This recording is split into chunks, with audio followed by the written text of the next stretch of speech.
ฮู้นํกันแล้วว่ากองประชุมสื่อมวลชนครั้งทั่วประเทศครั้งทำอิฐเนาะที่จะจัดขึ้นในเวลาอันไกลนี้ก็ถือว่าเป็นกองประชุมประวัติศาสตร์ครั้งประวัติศาสตร์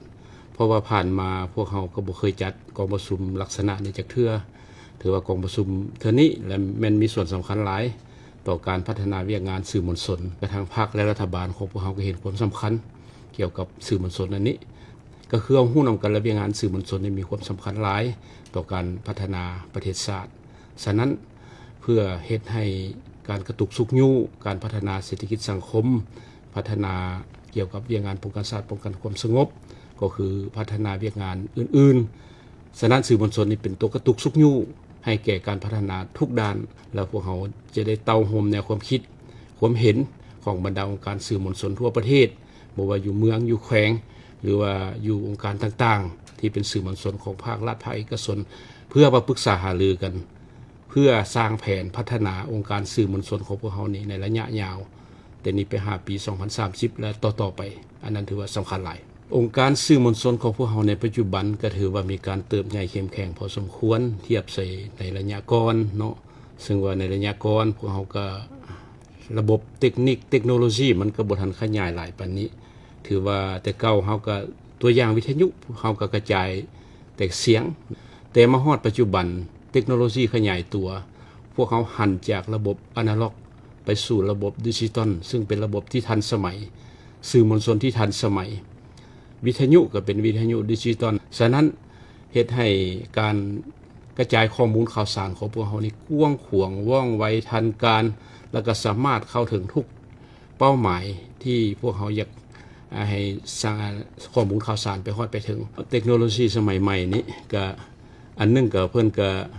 มีการพัฒนาซึ่งเอิ้นว่าปัญญาประดิษฐ์หรือว่า AI เนาะซึ่งตัวนี้มันก็เป็นระบบใหม่ที่จะมาช่วยให้แก่การเรียกงานสื่อมวลชนของพวกเฮานี้เนาะฉะนั้นปัจจุบันเดี๋ยวนี้ทุกสื่อก็แม่นได้นำใช้ตัวนี้ฉะนั้นผู้ที่จะให้ข้อมูลพวกเฮาก็เป็นคนพวกเฮานี่แหละพนักงานของพวกเฮานี่จะต้องได้มีความรู้ความสามารถเพื่อจะป้อนข้อมูลต่างๆเข้าไปอยู่ในศูนย์ข้อมูลเพื่อให้ AI ได้เอาข้อมูลต่างๆนั้นออกมานำใช้เนาะพนักงานของพวกเฮานี่มันมีความสำคัญหลายความรู้ความสามารถของพนักงานของพวกเฮามีความสำคัญหลายคือต้องมีความรู้มีจรรยาบรรณนักข่าวเฮ็ดเวียกตาม4ลักษณะของสื่อมวลชนต้องนักแน่นทางด้านการเมืองแนวคิดตัวนี้สำคัญหลายฉะนั้นพวกเฮาเฮ็ดเวียกสื่อมวลชนรับใช้ประเทศชาติรับใช้ภาคและรัฐบาลอันนี้รับใช้สังคมของพวกเฮานี้พวกเขาจะต้องได้เข้าใจเกี่ยวกับทิศทางแนวทางนโยบายของพรรคแผนพัฒนาเศรษฐกิจสังคมของรัฐบาลแต่ละระยะเป็นแนวใดเนาะ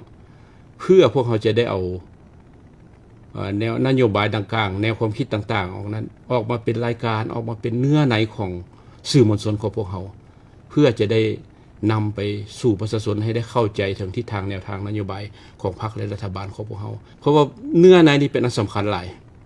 เนื้อในสื่อมวลชนนี่สำคัญหลายเพราะว่าถ้าเนื้อในบ่ดีบ่หลายรูปบ่หลายสีระบบกระตุกสุกยู่ระบบบ่ดึงดูดจิตใจผู้ชมผู้ฟังก็เฮ็ดให้เนื้อในเฮานี่บ่มีความหมายฉะนั้นจึงเว้าได้ว่า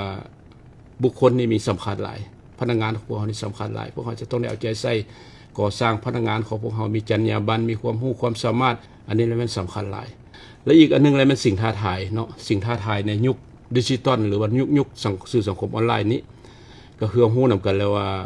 ในยุคนี้แหละมันสื่อสังคมออนไลน์นี่มันผู้ใดก็กระจายข้อมูลข่าวสารได้ทั่วสังคมสามารถกระจายได้แล้วสื่อพวกเฮาก็นำใช้กระจายข้อมูลข่าวสารของสื่อของพวกเฮาฉะนั้นมันจะสับสนปนเปกันเนาะจึงเฮ็ดให้มีความสับสนระหว่างผู้บริโภคว่าจะบริโภคของไผถูกต้องของไผดีฉะนั้นแล้วพวกเฮาจะต้องได้คือว่ามาเมื่อกี้นี่แหละพวกเฮาเป็นสื่อของรัฐสื่อมวลชนที่มีการจัดตั้งพวกเขาจะต้องได้ถือจรรยาบรรณสื่อมวลชนอย่างคักแน่เนาะกองประชุมสื่อมวลชนทั่วประเทศครั้งที่1ที่จะเปิดขึ้นในไวๆนี้อยากเรียกร้องให้บรรดาผู้แทนเนาะที่จะเข้าร่วมกองประชุมดังกล่าวนี้จงได้ปรึกษาหารือกันเพื่อค้นคว้าเกี่ยวกับการพัฒนาเวียกงานสื่อมวลชนของพวกเขานี้ในต่อหน้าเนาะให้มันสอดคล้องกับการขยายตัวของเทคโนโลยีสมัยใหม่นี้พวกเขาจะต้องได้มี ยุทธศาสตร์การพัฒนาทางด้านเนื้อในสื่อมวลชนนี่ให้มันดีเนาะหรือว่าพัฒนาทางด้านบุคลากรเพื่อให้มันท่วงทันกับสากลเนาะฉะนั้นก็หวังอย่างยิ่งว่าในต่อหน้าพรรคของพวกเราจะได้เอาใจใส่พัฒนาเวียงงานดังกล่าวนี้ให้เจริญก้าวหน้าต่อไป